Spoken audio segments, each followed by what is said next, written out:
The sun was just beginning to dip below the horizon as John finished his evening walk along the winding trails that crisscrossed Newtown, the bustling capital city of New Earth Colony.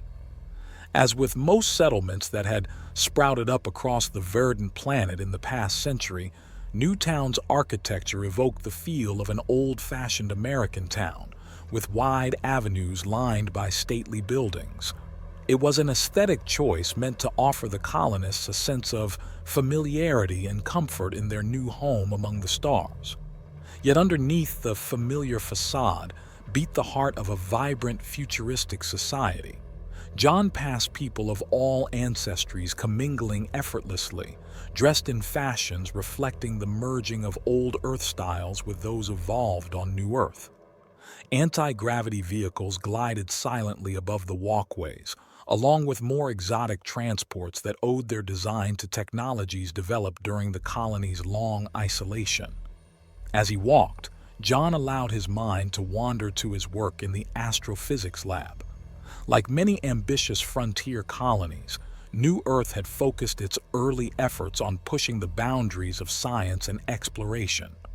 In recent decades, advances in stellar cartography, faster-than-light propulsion, and long-range sensing had opened entire new star systems to potential habitation and resource development.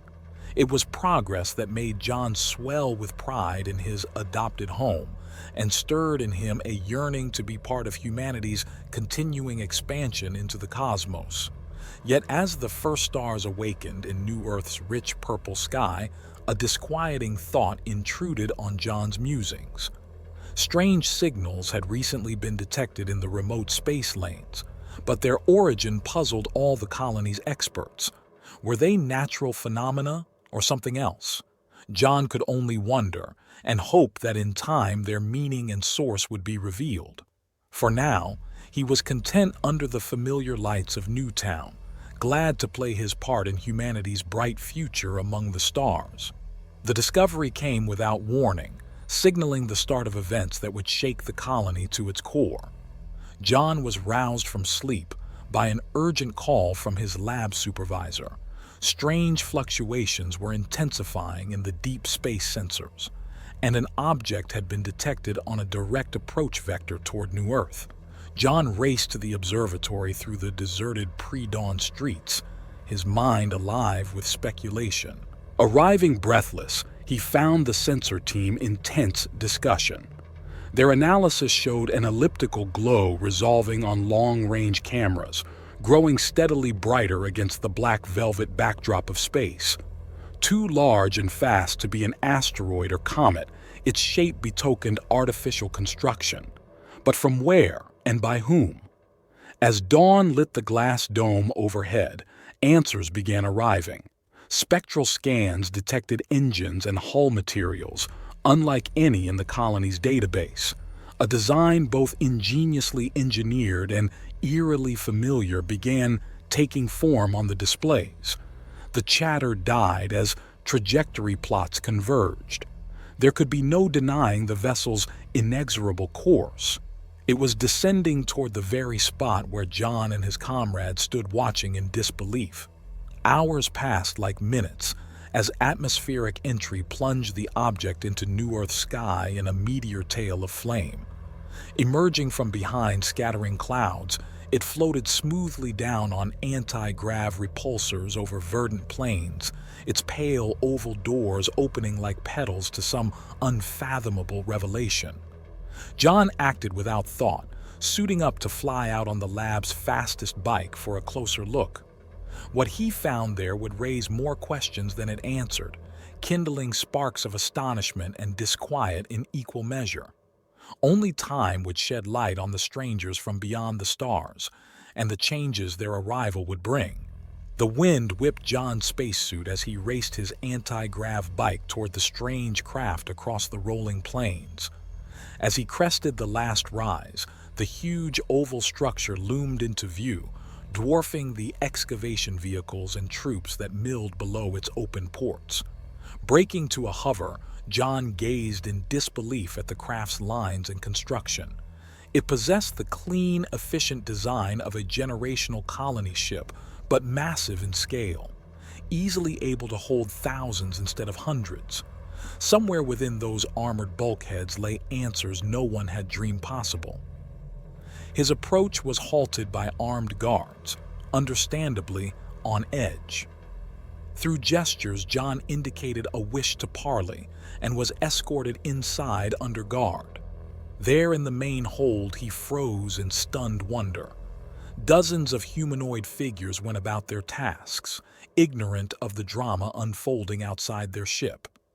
They were clad like adventurers from old Earth's golden age of exploration, yet each possessed an air of serene refinement unfamiliar to John's experience. Most startlingly, their features were unmistakably hominid, equal parts familiar and alien, evoking distant reflections seen in history books or old mirrors. The crowd stilled at John's entrance, regarding him with curiosity, unmarred by surprise or fear. A commanding figure approached, communicating with melodic gestures. Through impromptu sign language and records shared via wrist computers, the stunning truth gradually took shape. These people were humanity's children, descendants of ancient colonists departed Earth centuries before, now adapted to life among the dazzling vistas of the outer cosmos. Yet their origins, like their true purpose in visiting this verdant world, remained shrouded in questions without end. In the aftermath of first contact, unease gave way to intellectual excitement as both people sought to unravel the knotty threads binding their interwoven destinies. Having established rudimentary communication, the spacers, as they styled themselves, graciously offered access to their advanced technologies, art, philosophy, and history databases. In return, New Earth scholars eagerly shared their own cultural and scientific achievements. Through total immersion language modules, the syntax and lyrical speech of the spacers gradually opened to John and others. Their origin story told of early colonists departing Earth on generation ships in search of new worlds, evolving along independent yet strangely parallel paths. While the colony focused its energies inward on terraforming and expansion, the spacers embarked on millennia roaming the spiral arms, establishing far-flung settlements linked by trade routes and united by shared principles of scientific progress. They revealed drives capable of warping the very fabric of space-time, along with insights into physics and xenobiology that left New Earth's brightest minds reeling. Yet not all greeted such revelations with open wonder.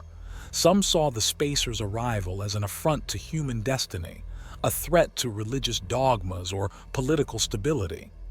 Tensions smoldered as cross-cultural exchange explored ever more sensitive terrain. And lurking behind veiled courtesy, John sensed the spacers clung to secrets of their own, guarding motives that remained obscure.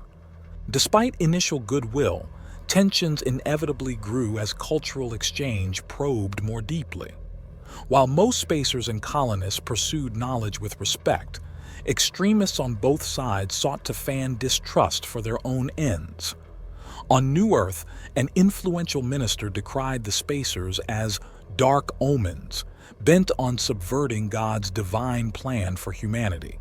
His firebrand sermons attracted a zealous following among the superstitious. Meanwhile, a shadowy group within the spacer delegation circulated whispers of colonial contamination, stoking fears of lost heritage. Their veiled warnings seemed at odds with the spacers' usual geniality, sparking paranoid theories.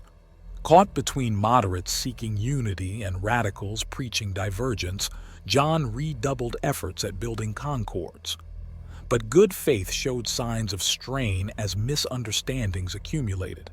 Tensions climaxed with a brawl between colonial laborers and spacer artisans, leaving bruised flesh and egos. In the tempest's wake, John found his trust in the spacers' candor wavering as unexplained lapses emerged in their testimony. Were there depths to their history left unplumbed?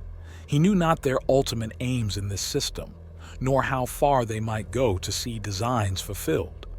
As storm clouds gathered, John feared the worst and raced to avert the coming maelstrom, even if it meant confronting uncomfortable truths from within his own species, and those who now seemed less than kindred after all. The future hung in the balance. Would understanding blossom, or conflict consume the seeds of peace? All hung on decisions yet to be made,